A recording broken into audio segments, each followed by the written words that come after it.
अब भूतनाथ भोले बाबा को पता लगा मेरे इष्ट प्रभु श्री राम का अवतार अवध में हो गया है। भोले बाबा ने विचार किया, अब मैं अपने प्रभु श्री राम के दर्शन करने अवश्य जाऊंगा। कागभूषुंड को बुलाया। कागभूषुंड, ये बताओ तुम प्रभु श्री राम का दर्शन करने चलोगे? हाँ। अब भूतनाथ भोले बाबा ने विचार किया कि मैं भोले बाबा बन के जाऊंगा तो सब अयोध्या में पहचान लेंगे तो भोले दादा है, भोले दादा, और दर्शन में आनंद नहीं आएगा। तो भोले बाबा ने अपना रूप छुपाया और साधारण से बाबा बन गए और कागभूषुंड को छोटा बाबा बनाया और दोनों चल दिए। इधर लाला राघव को इतनी नजर लगने लगी, इतनी नजर लगी कि अयोध्या में एक नियम लग गया कि कोई भी राम के दर्शन करने जाएगा वो पहले वशिष्ठ आश्रम जाएगा, वहां से प्रमाण पत्र लेगा। इधर सज्जनों, अयोध्या में ये नियम लग गया कि कोई भी लाला राघव के दर्शन करने आएगा उसको पहले गुरुजी के आश्रम जाना पड़ेगा, वहां से लाइसेंस लेना पड़ेगा, फिर वो द्वारपाल को दिखाएगा तब अंदर जाएगा। भोले बाबा आ नहीं पाए कि नियम लग गया। दरवाजे पर दो द्वारपाल बैठे हुए हैं। अब कागभूषुंड और भोले बाबा रूप छुपा करके जैसे ही अंदर जाने लगे, द्वारपाल बोले, ए बाबा, बाबा कहां जा रहे हो? लाइसेंस है, लाइसेंस दिखाओ। अब भोले बाबा बोले, गुरुजी के आश्रम गए तो गुरुजी पहचान लेंगे, बाबा बाबा नहीं है तो भोले दादा है, भोले दादा, और दर्शनों में आनंद नहीं आएगा। बोले लाइसेंस तो नहीं है। बोले बाहर जाओ, पहले गुरुजी के आश्रम जाओ, लिखवा के लाओ तो अंदर घुसोगे। ये राजा और मैया ने नियम लगा दिया है। भोले बाबा बोले गुरुजी के पास नहीं जाएंगे, घुसे चाहे नहीं घुसे, गुरुजी के पास नहीं जाएंगे, और सरयू के किनारे पर जाकर के अपना त्रिशूल गाड़ दिया। अब देखो 2 नंबर के जो ट्रक होते हैं ना, चुंगी से 4 बजे ले दे करके पास हो जाते हैं। इन्होंने सोचा कि 4 बजे द्वारपाल सो गए होंगे, हम अंदर घुस जाएंगे। 4 बजे फिर आए। द्वारपाल बोले, ए बाबा लाइसेंस दिखाओ, लाइसेंस लाए हो? बोले लाइसेंस तो नहीं लाए। बोले बाहर जाओ, पहले गुरुजी के आश्रम जाओ और लिखवा के लाओ तो अंदर घुसोगे। बोले बाबा बोले, राघव अब तेरी मर्जी है, दर्शन करवा या नहीं करवा, लेकिन हम गुरु आश्रम वशिष्ठ आश्रम नहीं जाएंगे। और त्रिशूल को गाड़ दिया, आनंद में बैठ गए। तन की जाने मन की जाने, जाने चित्त की चोरी, और बाप प्यारे से कहा वो जो भगवान ने जान लिया मेरे भोले बाबा को दर्शन नहीं हो पा रहे, सो भगवान ने एक नाटक शुरू कर दिया। क्या नाटक होता है बच्चे का? भगवान ने रोना शुरू कर दिया। अब इतने रोए कि मैया ने नमक मिर्च का उतारा किया, लेकिन लाला राघव ने रोना बंद नहीं किया।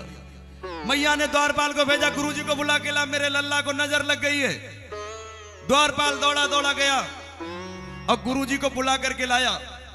अब गुरुजी ने बहुत सारे मंत्र पाठ किए, लेकिन राघव ने रोना बंद नहीं किया। ये मेरे प्रभु का नाटक था, ये लीला थी। अनेकों उपाय किए, रोना बंद नहीं किया।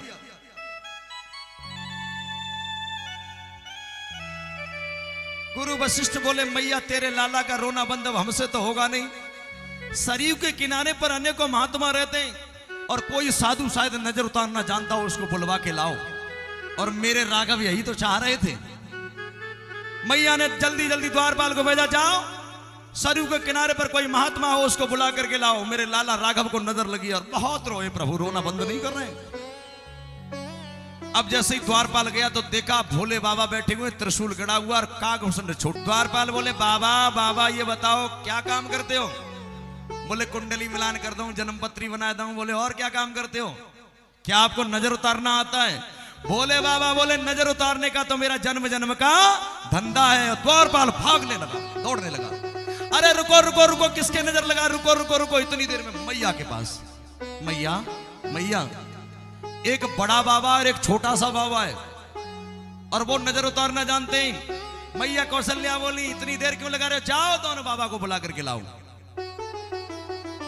द्वारपाल दौड़ करके आया। बाबा लाला राघव को नजर लगी और बहुत जोर से रो रहे हैं, लाला राघव की नजर उतार दो। मैया कौशल्या ने बुलाया है। भोले बाबा भी यही चाहते थे। अब कागभूषुंड और भोले बाबा की सलाह होने लगी। कागभूषुंड बोले, बाबा बाबा, अरे तुम तो नजर उतारने के बहाने से अंदर घुस जाओगे और मुझे घुसने नहीं दिया जाएगा। अगर मैं नहीं घुसा तो कह दूंगा ये बाबा बाबा नहीं है तो भोले दादा है, भोले दादा। मुझे, मैं अंदर नहीं गया तो पोल खोल दूंगा, बाबा मुझे भी ले चलो। बोले करते कागभूषुंड, हम तुम्हें साथ लेके चलेंगे। और जैसे ही द्वारपाल आगे गया है, गए द्वारपाल ने फिर रोका, है रुको, लाइसेंस दिखाओ। अगले वाला द्वारपाल बोला, इन्हें अंदर आने दो, लाला राघव की नजर लगी है, नजर उतारना जानते। द्वारपाल बोले बाबा नजर तो अन्ना जानते इन्हें अंदर जाने दो, ये छोटे वाला नहीं जाएगा। ये क्या करेगा जाकर के, इसको अंदर नहीं जाएगा, बाहर करो। काकभूषण ने पीछे से कुर्ता पकड़ा, वाह वाह, इशारे में कहा ले चलो नहीं तो पोल खोल रहा हूं, ये भोले दादा है, भोले दादा।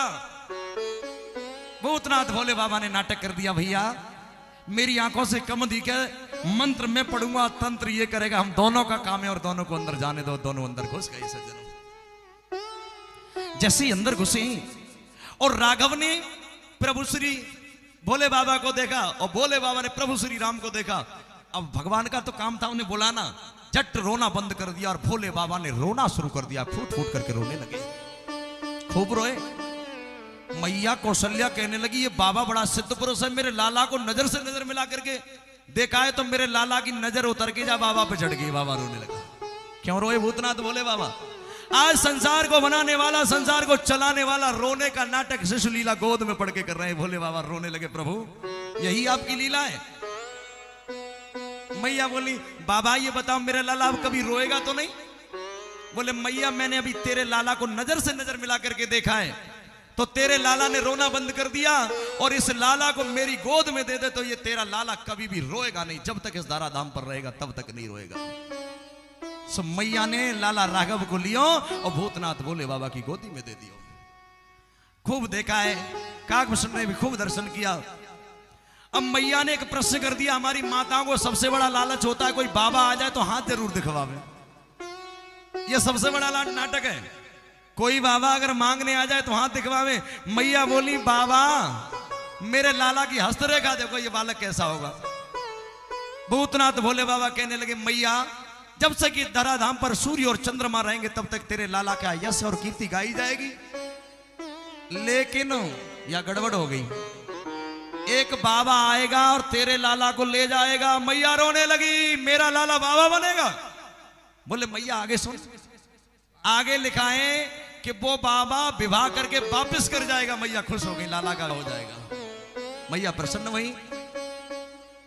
भूतनाथ भोले बाबा ने खूब प्रभु श्री राम का दर्शन किया, और दर्शन करने के बाद भूतनाथ भोले बाबा जाने लगे। काकभूषण से कहा तुम भी चलोगे?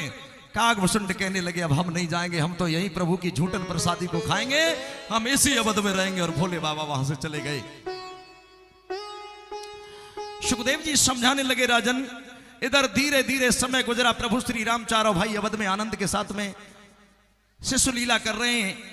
इधर गुरु वशिष्ठ को बुलवाया और नामकरण संस्कार करवाया।